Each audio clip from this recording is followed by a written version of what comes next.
Recently, I was given the opportunity to overhaul this backyard, and I knew it was going to be a lot of work, but I was determined to do it anyways.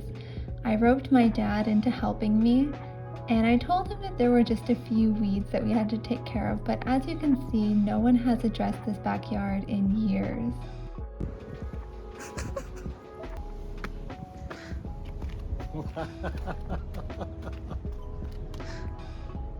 Just a bit, eh? Well, we can have a look now if you want. Oh my God.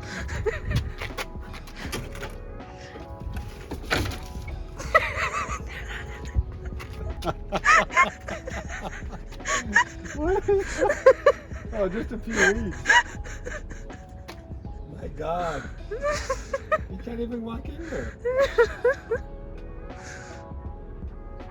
Okay.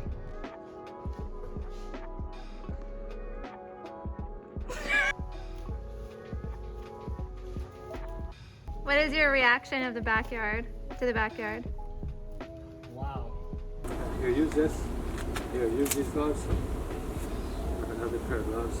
Okay. These are brand new, by the way. Okay. My dad and I divided the tasks so that I was doing the trimming with the hedge clippers there of all of the thicker, tough stalks that had formed because the weeds had grown so tall. Those were things that couldn't be cut down with the weed whacker. And then my dad mowed the front side and backyard. So the front yard took us about 2.5 hours. We took a brief break for lunch, and then the side and backyard took us the rest of the day. I'm really lucky that my dad likes to do these kinds of projects with me. It's not the first project we've done together. We actually painted a mural at my house last year. We got super into it, and the mural turned out to be amazing. So I'm really lucky that I have someone to do these great tasks with. In the front yard, the part that bordered on the sidewalk was starting to accumulate some trash and pop cans and just looking like such an eyesore in the neighborhood. So it was very satisfying to cut down all of that trashy looking brush because I didn't want it to be something that attracted negative attention or that compelled people to throw trash into it. So I was very happy to get that underway. This part was very thick with weeds compared to the front yard, and there was a lot of clipping to be done. And honestly, there was no real grass on the side yard. It was pretty much entirely weeds. One of the things that I think my dad and I both really love about these sort of small personal challenges is that when you're doing physical work like this, there is instant gratification as you see the immediate results of your actions. And although it's exhausting and at points mentally taxing when you feel like it's never gonna end, it's also strangely energizing, and I felt really motivated after I was finished, and that's why I enjoy doing these types of things.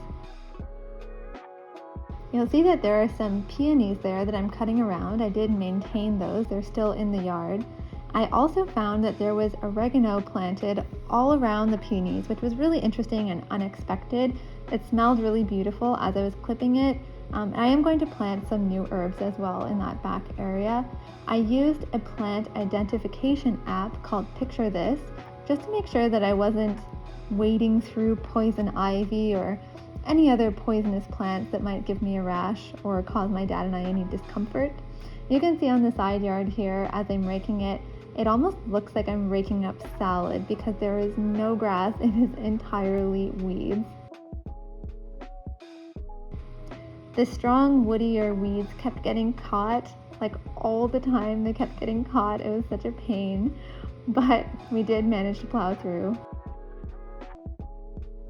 By the late afternoon, as the sun was really shining down on us and was very strong, it started to feel like this project was so immense and like we wouldn't be able to finish it in a day, but we persevered and just kept working. Raking is actually a lot harder than it looks. I don't think I have that much arm strength. Well, maybe I do now that I've done a day of raking, but it's definitely difficult. And I'm really happy that I pushed through because seeing the finished result is so worth it. This patch in the middle that you could see was kind of higher than everything else. That was the most difficult, so we saved that for the end, naturally. There was quite a natural ecosystem happening in this backyard. There were lots of bees and birds. This bird actually followed us around the whole day, and every time we would clear a new patch, it would go in and get a new bug or whatever it was eating there out of the grass that we had just cleared. So it was really interesting to watch. As I said, we saved the worst bit for last, and that was the super thick, rough, spiky, prickly bits that stick in your legs when you cut them. But we managed to finish, and I'm so happy that we did this project together. I think we did a really great job, and I'm so grateful to my dad for helping me. Here's the before, and here's the after, part 1. Thanks so much for watching. Don't forget to subscribe.